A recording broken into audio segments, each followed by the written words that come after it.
Just 4 short months ago, hopes were running high in the Middle East. ISIS was wiped off the map. The Iranian regime and its terrorist proxies were in retreat.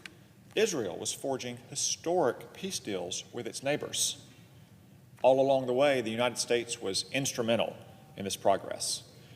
But in just a few months, the Biden administration has dashed those hopes with a policy of weakness and appeasement.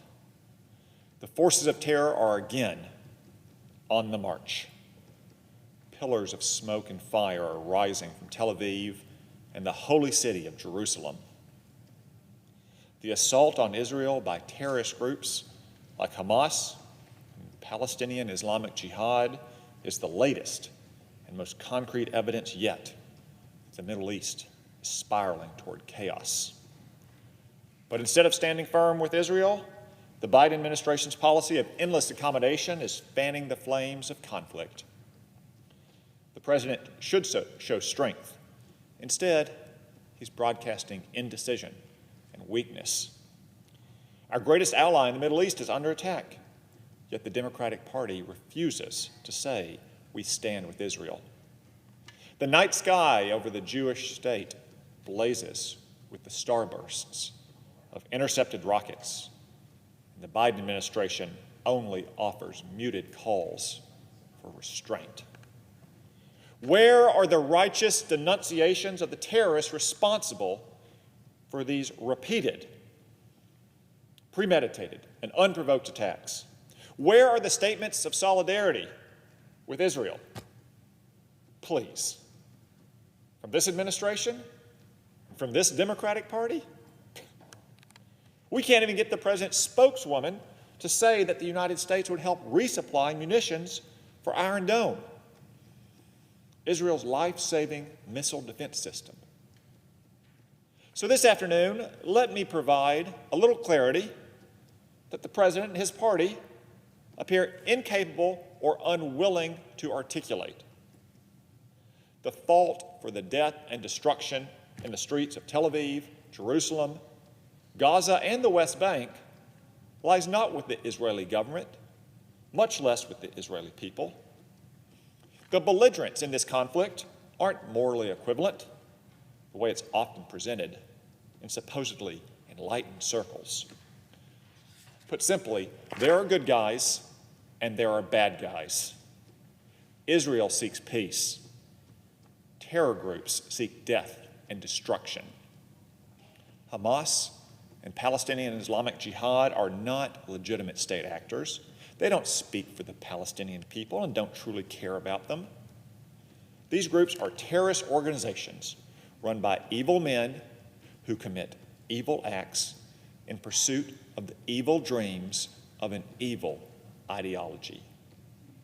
They purposely fire waves of unguided rockets at civilian targets while they protect themselves from reprisal using babies, hospitals, schools, and dupes in the media as shields. What cowards, attacking innocent civilians while they hide behind women. Of course, Hamas and the Islamic Jihad don't act alone. The Palestinian Authority supports, encourages, and funds terrorism in the form of so-called martyr payments, pensions paid to terrorists who attack Jews. The PA perpetuates cycles of violence by refusing to acknowledge the existence of Israel, teaching anti-Semitism in its schools, and leaving its people to wallow in poverty as wards of the international community. And we all know who funds and arms Palestinian terrorist organizations, the world's foremost supporter of terrorism, the Islamic Republic of Iran. For decades, Iran's theocrats have staged demonstrations where their fanatical supporters scream, "Death to America," and "Death to Israel." The assault on Israel today shows that those chants are not idle threats. Iran's Ayatollahs are deadly serious about wiping the Jewish state off the map. That's why Iran arms Palestinian terrorists with some of its most lethal weapons. Hamas's arsenal of 10,000 rockets might as well have "Made in Iran" stamped on the side. Those are the villains of this conflict, but let's not forget the heroes.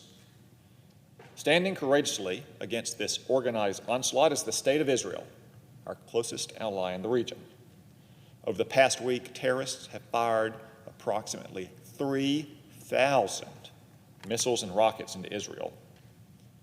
In response, Israel has defended itself with technological miracles like Iron Dome. It has carried out precision airstrikes against military targets. And as always, Israel has gone to extraordinary lengths to minimize civilian casualties, despite the terrorists' best efforts to maximize and then publicize any carnage. While Hamas and the Islamic Jihad fire indiscriminately from Palestinian schools, office buildings, and apartments, Israel responds by hitting those launch sites, but only after they warn civilians, allowing them to evacuate first. Regrettably, these warnings also allow the terrorists to escape. But Israel bears that cost because it values innocent life, unlike its terrorist enemies. You may have heard of one recent example. Last week, Israel carried out an airstrike against a building used by Hamas intelligence personnel, a building that also housed the Associated Press. An hour before the airstrike, the Israeli military called the AP and other civilians in that complex and warned them to depart. This precaution once again allowed Hamas terrorists to escape, but also allowed reporters and other civilians to vacate the premises before the airstrike occurred. As a result, no civilians died, and Hamas lost a terrorist haven. Now, in any other country and with any other military, except America's, I have to add, one would hear praise for that military's restraint and commitment to the laws of war. But because this military is the IDF, and the country is Israel, and the people are the Jews, they are widely condemned around the world and on the left in America. If you cut through the hysterics and the hyperbole, you can see the truth clearly. One side seeks to maximize carnage, the other seeks to minimize civilian casualties. Besides, I must observe, why is the Associated Press sharing a building with Hamas? Surely these intrepid reporters knew who their neighbors were. Did they knowingly allow themselves to be used as human shields by a U.S.-designated terrorist organization? Did the AP pull its punches and decline to report for years on Hamas's misdeeds? I submit that the AP has some uncomfortable questions to answer. Yet the AP and its fellow journalists are in high dudgeon about Israel's wholly appropriate airstrike. Leave it to whiny reporters to make themselves the story and the victim when terrorists are shooting missiles at innocent civilians. In any event, the moral standing of the competing forces in this conflict is simple and clear. Our greatest ally and the only democracy in the region against an Islamist theocracy and its terrorist partners. Most Americans know which side they're on. I speak for them when I say that we stand with Israel. Unfortunately, too many elected Democrats have taken a different stand. Members of the so-called squad in the House of Representatives have called Israel an apartheid state and accused it of war crimes.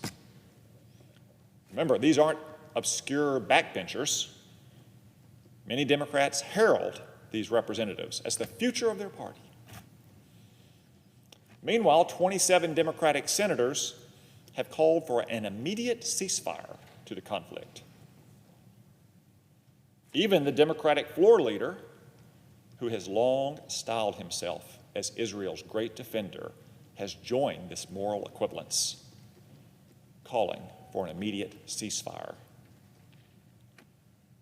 Hear me clearly.